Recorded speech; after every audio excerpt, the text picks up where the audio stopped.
so, the Founding Fathers said so, the Constitution says so, and it's very clear. So if we can expose the truth and the facts and the globalists, I see clear skies ahead. We can do a lot of good things, but it's going to require effort from everybody to educate their legislators, educate their congressmen, educate their city council, educate their communities about these facts so that we can avoid the future that these maniacs, is a good way to call them, have planned for us. Well, you're right. The constitutional scholars are legion on the fact that a treaty does not trump a domestic law. But regardless of that, Obama is saying he will order agencies to follow treaties even if Congress doesn't ratify. Let me ask you this question. What do you make of Mitch McConnell and John Boehner and others refusing to repeal Obamacare, refusing to go after him, refusing to impeach him, refusing to shut down the government, to force him to not have executive amnesty? I mean, this really shows us that the globalists are controlling the leadership of both parties. You got a lot of great grassroots people that just came into office. I don't know how they think they're going to get away with this. And having people like Jonathan Gruber traipsing around, admitting it's a way to socially engineer and raise taxes, and then his own party running from him but still defending the legislation. We have to come to grips with the fact that we really are dealing with a group of criminals. Mm-hmm. And, no doubt the leadership of the GOP is controlled by neocons and globalists, same Council on Foreign Relations that controls the Obama administration and the UN. And that's obvious just by their fruits. By their fruits ye shall know them. We can look very clearly at Congress. They just got a huge Republican majority, and they're relying on the ignorance of the American people and on Republican voters in particular to not understand that they have the complete and total power to stop any of this. All they have to do is refuse to provide funding for it. All funding has to come from the House of Representatives. If the House does not approve funding for Obama's imperial decrees, for the UN climate, they're not even calling it a treaty now because Obama knows he won't get it ratified. But they can deny funds for any of this. That's and right. All Obama can do is kick and scream.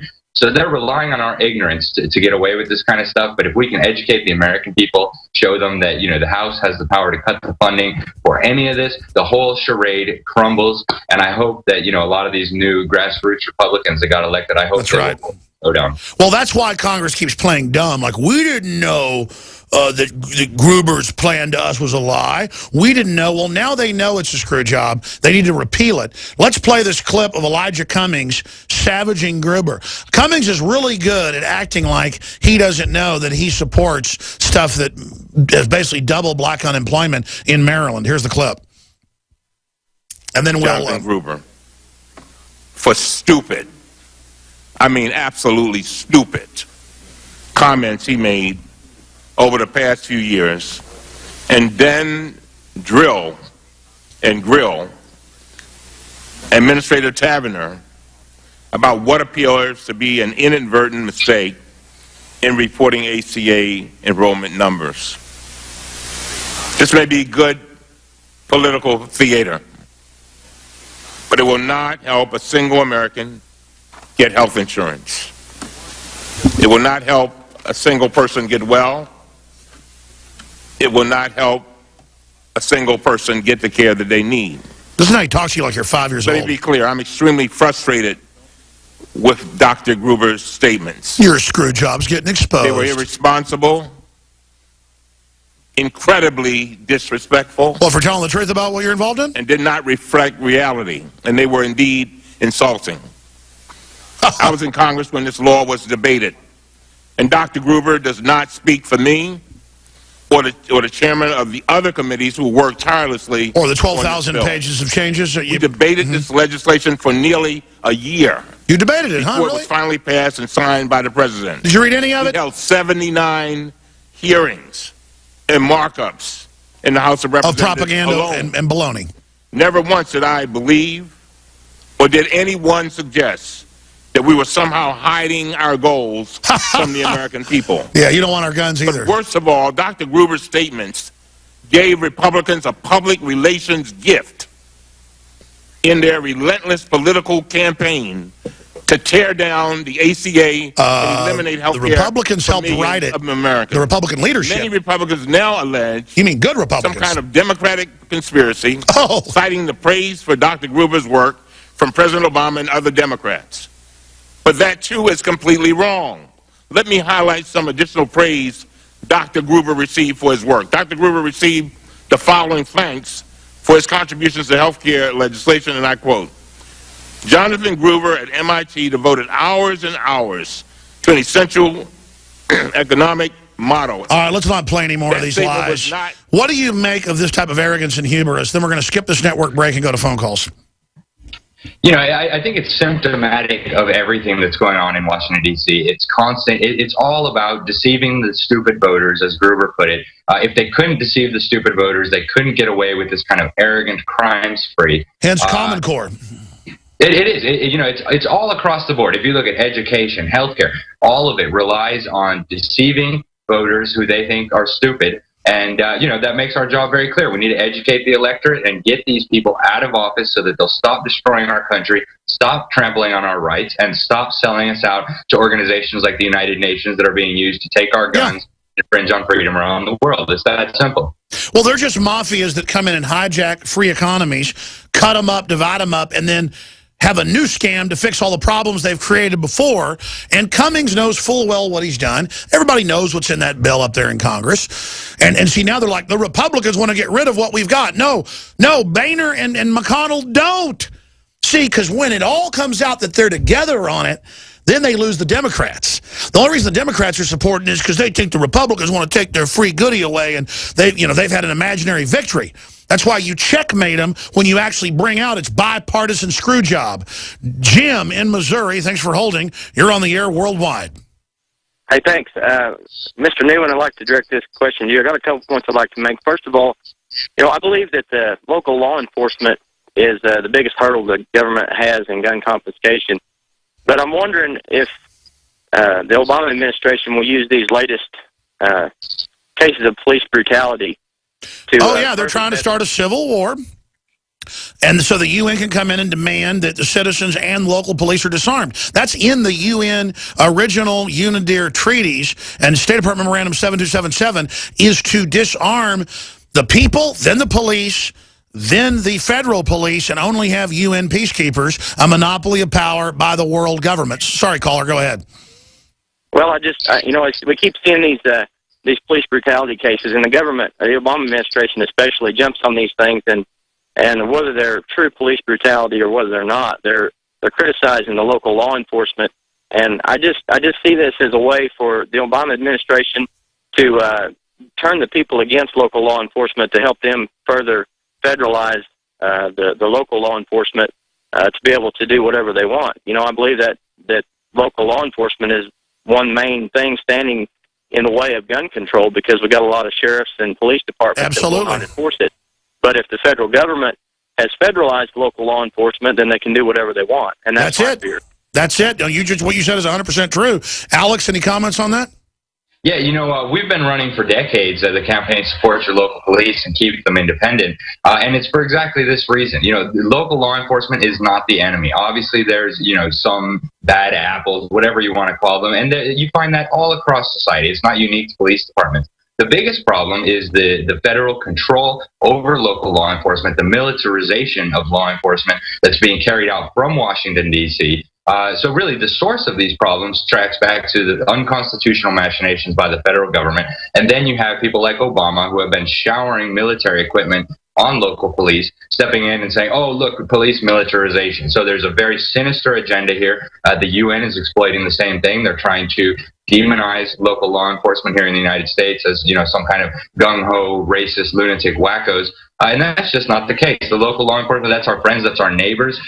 They're part of our communities. And the globalists and Obama and all of these, they understand that this is one of the big hurdles to implementing their agenda. Well, there's certainly some rotten areas in the country, but when the globalist weaponized media is attacking local police 24/7 and Hollywood's involved, you know it's bad. I mean, it's a no-brainer. When the enemy's doing something, I can intellectually track why it's bad, like Jim just said, like you just said, but it's just obvious. It's so outrageous. Anything else, Jim? Yes, I would also like to make the point. I'm a pastor here in Missouri, and I would just like to say to all the pastors and Christians that are listening, we have an obligation to let people know what's going on. To any pastor or church member that believes that Politics do not belong in church. I'm going to encourage you to read Ezekiel 33. We are the watchmen, and their blood is going to be on our hands. The blood of the people is going to be on our hands if we let all this happen and don't warn people about what's going on. You're absolutely right. They want civil war in this country. That's how the communists take over. And again, it's powerful, rich people that want to sit offshore and bring the country down that are financing a classical communist takeover in America. It's incredible. And then they give all the federal training and these armored vehicles, knowing it makes local police look horrible. Then they come back in and go, we'll train them how to use these tanks right, while the people throwing the bottles work for the Justice Department on record. I mean, it's sick. Kevin in West Virginia, you're on the air. Go ahead. Hi. How are you, both Alexes? My question is, my family is nothing but hunters, and this whole disarmament treaty, I don't quite understand it. Well, it's simple. Do you think a tiger or a lion wants a gazelle or a ding-ding it's going to eat? Some little deer? Do you think it wants it to have, like, big 10-inch fangs? No, it eats it because it'll roll over. So that's why they're trying to take your guns. Well, I mean, we're hunters, and what scares me is that, are we going to wake up Christmas morning with the Gestapo at the door saying, turn them in? Yes, and it's being done in California and New York incrementally for little regulations and veterans where Bloomberg says, the headline last year, gun confiscation has begun in California. I appreciate your call. Comments. How do you see them rolling this gun control by stealth? I think the globalists and the Obama administration have figured out that straight, frontal attack on gun rights is not going to fly. So it looks to me like what they're doing, first they want to get them registered, and this is how the UN treaty outlines that it should be done as well. You need a national control list of all the weapons, who owns all the weapons, what type of weapons, what type of ammunition, and just like all dictatorships throughout history, once they have the guns registered is when they'll come for the guns. So the first step will be registering. That's why you saw this huge push for the expansion of the background checks. They don't care about background checks. In fact, they love it when a nut job goes and shoots somebody. Of course.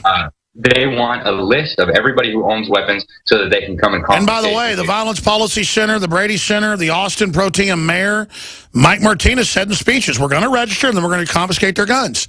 And then he laughed. He laughed at the gun owners and said, yeah, we are coming for your guns. Just like Gruber. They love to let us know. Yeah, so if people don't fight back, there's serious struggle ahead for gun rights. But I think the globalists have realized now that Americans aren't going to sit back and take an attack on gun rights lightly. So they're trying to sell it as just background checks. Who could be opposed to more background checks? And they want to chip away at it little by little until they can exploit a crisis to come out and grab them all after they're registered. That's right. Great points. Chad in Washington, you're on the air with Alex Newman of the New American Magazine. Oh, well, yeah, the last caller basically asked what I was going to ask. I just was hoping he could explain a little bit more. I don't remember who said it, but somebody was saying if a state doesn't really comply or the populace doesn't comply, then they'll send in the UN troops pretty much to disarm people. I was hoping he could just explain a little bit more. Well, that's after the Civil War. See, first they destabilize the country, then they send the UN in to mop up later. Alex?